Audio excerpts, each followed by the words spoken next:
नमस्कार, मैं सुनील कुमार आपका स्वागत करता हूं आपके अपने चैनल क्या ऐसा होता है में। दोस्तों, कुंडली में किसी भी तरह का दोष हो, जब लोग उन समस्याओं से जूझते हैं तो ये प्रयास करते हैं कि इन दोषों का निवारण करा लेना चाहिए। लेकिन सबसे पहले महत्वपूर्ण जब समस्या आती है, कहां कराएं, किनसे कराएं, विधिवत होगी या नहीं होगी। सबसे पहले दोस्तों, आप मुझे फोन करने से पहले व्हाट्सएप जरूर करिए, क्योंकि जो लोगों की समस्या होती है, जो लोगों के सवाल होते हैं, वो सारे आपको व्हाट्सएप के माध्यम से ही पहुंच जाएंगे। क्योंकि जब भी आप पूजा करने आ रहे हैं तो सबसे पहले महत्वपूर्ण बात होती है मुहूर्त। मुहूर्त कौन से दिन है, उसी के साथ आपको जानकारी, दक्षिणा कितनी है, कपड़े कैसे होंगे, कौन कौन से कलर होने चाहिए, कौन से नहीं होने चाहिए, अर्जी आपकी कब लगेगी, ये सारी जानकारी आपको व्हाट्सएप के माध्यम से मिल जाएगी। फोन पर जब आप इन सवालों को करते हैं तो थोड़ी सी असुविधा होती है कि सारे लोग एक ही सवाल पूछते हैं। आज दोस्तों, अपनी वीडियो के माध्यम से आपको कुंडली में आपके में किसी भी तरह का दोष है, उन दोष के बारे में जो लोगों के सवाल होते हैं, आप लोग जो लोगों से पूछना चाहते हैं, इंटरनेट पर सर्च करते हैं, उन चीजों को हम अपने वीडियो के माध्यम से आपके साथ लेकर आए हैं। दोस्तों, सबसे पहले मैं बात करता हूं मंगल दोष की। मंगल दोष की पूजा उज्जैन के मंगलनाथ मंदिर में ही करनी चाहिए। माना जाता है मंगलनाथ मंदिर ही एकमात्र ऐसा स्थान है जहां पे मंगल दोष की पूजा की जाती है। इसमें आपको कपड़े भी साथ लेके आने की आवश्यकता नहीं है। नए कपड़े, धुले कपड़े आप लेके आइए। बस कलर का आपको ध्यान रखना है कि कोई भी कुंडली दोष से संबंधित पूजा हो गई, उसमें काला, नीला और हरे रंग का, काला, नीला और हरे रंग का कपड़ा ना तो आपको लेकर आना है और ना ही आपको पहन कर आना है। इस बात का आपको विशेष रूप से ध्यान रखना है। तो मंगल दोष की पूजा में आपको नए कपड़े की आवश्यकता नहीं है। ठीक है। अच्छा, अब क्या मैं मंगल दोष की पूजा कहीं पे भी करा सकता हूं? नहीं। कराने को लोग कराते हैं, लेकिन जब उन्हें फल प्राप्त नहीं होता, उन्हें लगता है कि हमारे पैसे खर्च हो गए, हमें इस पूजा का कोई भी फायदा नहीं मिला, तो लोग द्वारा से मंगलनाथ मंदिर में ही पूजा करने के लिए आते हैं। अच्छा दोस्तों, अगर मैं कालसर्प दोष की बात करता हूं, पितृ दोष की बात करता हूं, या फिर मैं त्रिपिंडी की बात करता हूं। दोस्तों, कालसर्प दोष, पितृ दोष और त्रिपिंडी श्राद्ध के लिए त्र्यंबकेश्वर को सर्वश्रेष्ठ स्थान बताया जाता है। ठीक है। लोगों के सवाल होते हैं, क्या त्र्यंबकेश्वर के मंदिर के अंदर पूजा होती है? तो मंदिर के अंदर पूजा नहीं होती है। जो वरदानी पंडित जी हैं, उनका घर मंदिर के सबसे नजदीक है और वहीं पर वो पूजा करते हैं। ठीक है। और उसी जगह उनकी पूजा होगी, मंदिर में पूजा नहीं होती है। लोग पूछते हैं कि कपड़े किसके लिए लेकर आने हैं? जिस इंसान पर दोष हो उसी को कपड़े लेके आने चाहिए। जो भी लोग उनके साथ आ रहे हैं, उन्हें कपड़े लाने की बिल्कुल भी आवश्यकता नहीं है। मैं अभी त्र्यंबकेश्वर की बात कर रहा हूं। ठीक है। खाली पेट आपको पूजा करनी चाहिए। लोग नाश्ता करके आते हैं और नाश्ता करने के पश्चात वो पूजा कराते हैं, उस पूजा का कोई मतलब नहीं बनता, क्योंकि जब तक विधि विधान नहीं होता है तब तक पूजा का कोई मतलब नहीं होता है। अच्छा, त्र्यंबकेश्वर में मंदिर में पूजा नहीं होती है। हर इंसान का यही सवाल होता है कि मंदिर में पूजा होती है कि नहीं होती। कालसर्प दोष की पूजा गुरु जी के घर पर होगी और पितृ दोष की पूजा माता गोदावरी अहिल्या संगम में, वहां पर पूजा होती है। जो लोग पूजा करने आ रहे हैं कुंडली दोष से संबंधित, कालसर्प दोष, पितृ दोष और त्रिपिंडी श्राद्ध, इन लोगों को घर से ही कपड़े लेकर आने चाहिए, जो कपड़े बताए गए हैं। काफी महिलाएं बोलती हैं, मैं तो साड़ी नहीं पहन पाती हूं, तो क्या मैं सूट में पूजा कर सकती हूं? नहीं करनी चाहिए। काफी महिलाएं होती हैं, वो सफेद कपड़े ले आती हैं अपने लिए, नहीं पहनने चाहिए। जो कलर बताए गए हैं पुरुषों के लिए, अंडरवियर, बनियान, धोती और एक तौलिया सफेद रंग के, अगर इन पर नीचे कहीं से भी नीली काली पट्टी बनी हुई है, या फिर कोई नीला काले रंग का धब्बा बना हुआ है, या फिर आपने इन्हें पहन कर देखा, अपने शरीर पर डालकर देखा है, तो इनसे आपको पूजा नहीं करनी चाहिए। इसी तरह से महिलाओं के लिए लाल, पीला, गुलाबी या नारंगी रंग के वस्त्र होने चाहिए। अगर लड़कियां हैं तो सलवार सूट और दुपट्टा, अगर महिलाएं तो पेटीकोट, ब्लाउज और साड़ी।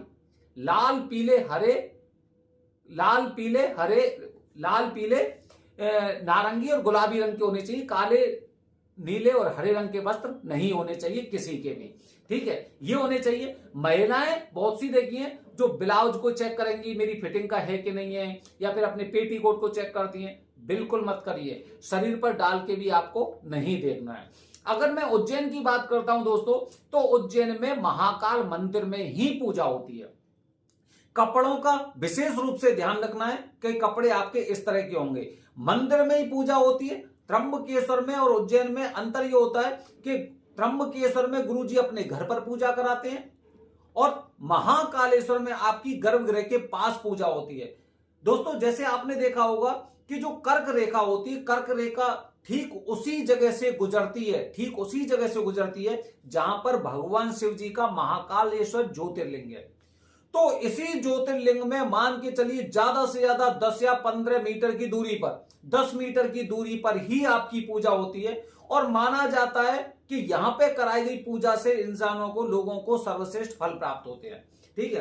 तो ध्यान रखिए, कंफ्यूज होने की आवश्यकता नहीं है। दक्षिणा की बात करता हूं दोस्तों, तो दक्षिणा मैं हमेशा वरदानी पंडित जी की बात करता हूं त्र्यंबकेश्वर में, जो खुद पूजा कराते हैं। ग्रुप में पूजा जो आपकी पुरानी सामग्री से होती है, ज्यादातर पुरानी सामग्री से होती है, मतलब आपसे पहले उससे कोई पूजा कर चुका होता है और उस पर जो फल फूल वगैरह चढ़ाए होते हैं उन्हें हटा दिए जाते हैं।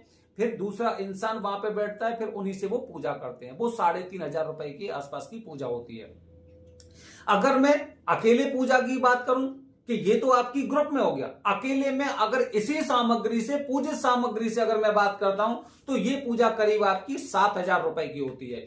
मतलब उसमें से फल फूल वगैरह जो चढ़ाए गए थे उन्हें हटा दिया जाता है, नाग नागिन को थोड़ा सा धुलधुला के साफ कर दिया जाता है। 9 चांदी के नाग, राहु केतु चांदी की प्रतिमा होती है, सोने का नाग होता है, ठीक है, व्यवस्थित कर दिया जाता है। लेकिन सामग्री आपकी वही रहने वाली और आप अकेले में पूजा करना चाहते हैं, इसमें करीब 7,000 रुपए लगते हैं। लेकिन आप कहते हैं मेरे सामने जो 5 चौकी रखी हैं, मैं त्र्यंबकेश्वर की बात कर रहा हूं, मेरे सामने जो 5 चौकी रखी है इस पर सारी सामग्री नहीं होनी चाहिए, थाली गिलास चम्मच बर्तन वगैरह को छोड़कर, तो ये पूजा आपकी 11,000 रुपए की होती है।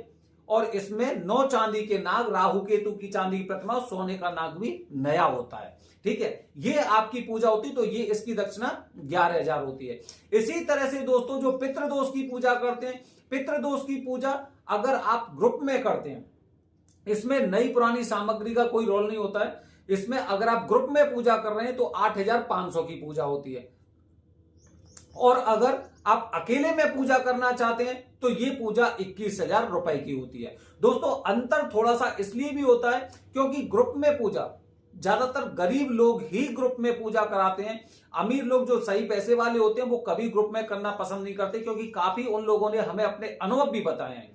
क्योंकि काफी बार कुछ ऐसी ऊपरी बाधा या फिर उनके कुछ देवता वगैरह पूजा के दौरान वहां पर आ जाते हैं और उसकी वजह से अन्य लोगों को समस्या होती है, उनका ध्यान वहां से भ्रमित हो जाता है। और जो आपके पास सामग्री रखी रहती है, एक तरफ देवताओं की, दूसरी तरफ पितरों की, तो जब ये इंटरचेंज हो जाती है कि पितरों की सामग्री से आपने भगवान विष्णु की पूजा कर दी या फिर देवताओं की पूजा से आपने पितरों की कर दी, तो वहां पे हमारी पूजा के खंडित होने के चांस रहते हैं, ठीक है, क्योंकि हमारा ध्यान वहां से भटक चुका होता है।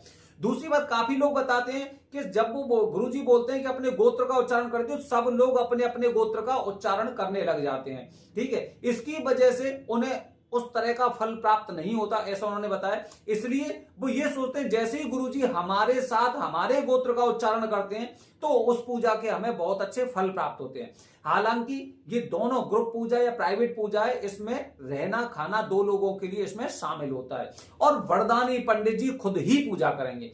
हमेशा ध्यान रखिए दोस्तों, जिन गुरुजी से आपकी मुलाकात हुई है, वरदानी पंडित जी भैया वो खुद उस स्थान पर जाकर आपकी पूजा कराते हैं। अगर वो किसी और माध्यम से आपकी पूजा करा रहे हैं या फिर किसी आश्रम में आपकी पूजा करा रहे हैं, तो आप निश्चित रूप से मानिए कि वो वरदानी पंडित जी है ही नहीं है, ठीक है। ये त्र्यंबकेश्वर की बात है। उज्जैन की अगर मैं बात करता हूं तो गर्भगृह के गुरुजी के माध्यम से आपकी पूजा होती है। ये स्वयं पूजा नहीं कराते हैं, ध्यान रखना, ये गर्भगृह के पुरोहित हैं, वो ये स्वयं पूजा नहीं कराएंगे, बल्कि मंदिर के किसी गुरुजी से ही आपकी पूजा कराते हैं, ठीक है। और ये पूजा करीब 5100 रुपए की होती है। इसमें कोई भी पूजा हो, इसमें गुरुजी की दक्षिणा, पूजा की सामग्री, मंदिर की रसीद, जितने तरह के दान होते हैं, वो सारी चीजें इसमें शामिल होती हैं। ठीक है, तो इन चीजों का आपको ध्यान रखना है। दूसरा, लोग मुझसे सवाल पूछते हैं क्या मैं यहीं पे पूजा कर लूं या वहां पे पूजा कर लूं। देखिए, हमेशा ध्यान रखिए, मैंने पहले भी आपको बताया है कि वो जा नहीं पाते, वो ऑनलाइन पूजा की बात करते हैं। ऐसी पूजा से आपको ज्यादा फल प्राप्त नहीं होने वाले, ऐसा हमें लगता है। ठीक है, अच्छा, बहुत से लोग बोलते हैं माता पिता को साथ लाना क्या जरूरी है कि नहीं जरूरी है।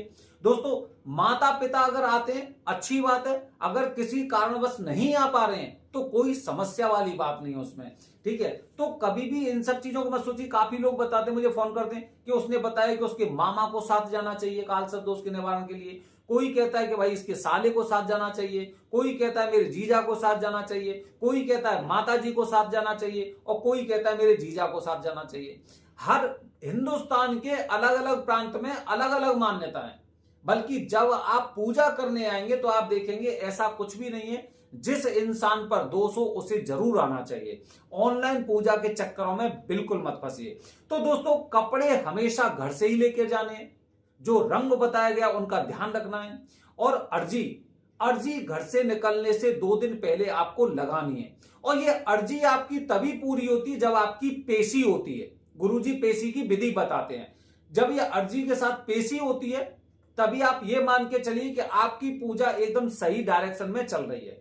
हमेशा ध्यान रखिए दोस्तों, जब बहुत ज्यादा लोग होते हैं, जैसे कि हमारे गुरुजी बहुत बड़े ग्रुप में कभी पूजा नहीं कराते, इसलिए काफी लोग बोलते हैं कि जैसे कि कालसर्प दोष की पूजा है कि आप तो 3,500 रुपए ले रहे हैं ग्रुप पूजा का, वो तो 2,500 रुपए ले रहे हैं। क्योंकि गुरुजी हमारे जो है ये जब पूजा कराते हैं तो 5, 6, 7 लोगों से ज्यादा नहीं होते। जो 2,500 रुपए ले रहे हैं वो हो सकता है या तो आपकी आश्रम में पूजा कराएंगे, या फिर हो सकता है उनके ग्रुप में 40-50 लोग होंगे, इतने ज्यादा लोग होंगे।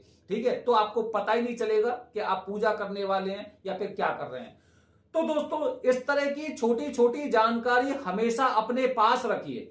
अपने आप सोचिए कि हमें आगे क्या करना है, क्या नहीं करना है, किस तरह से हमें यात्रा करनी। लोग बताते हैं कि मैं इतनी दूर आसाम से आने वाला हूं, या फिर मैं जालंधर से आने वाला हूं, या जम्मू कश्मीर से आने वाला हूं।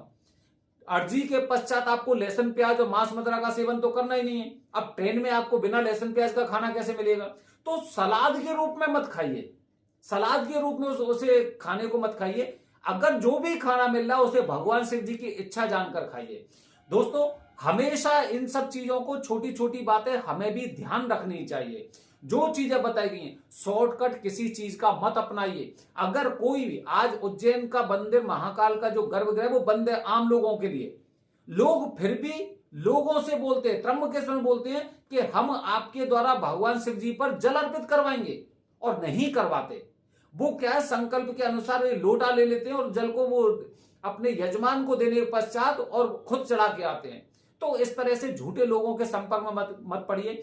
अगर कोई इंसान आपसे ये कहता है कि त्र्यंबकेश्वर के मंदिर में पूजा होगी, या महाकाल के गर्भगृह में पूजा होगी, या फिर आपके द्वारा मैं जल अभिषेक करवाऊंगा, तो इन चक्करों में बिल्कुल मत पड़िए, इनमें बिल्कुल सच्चाई नहीं है।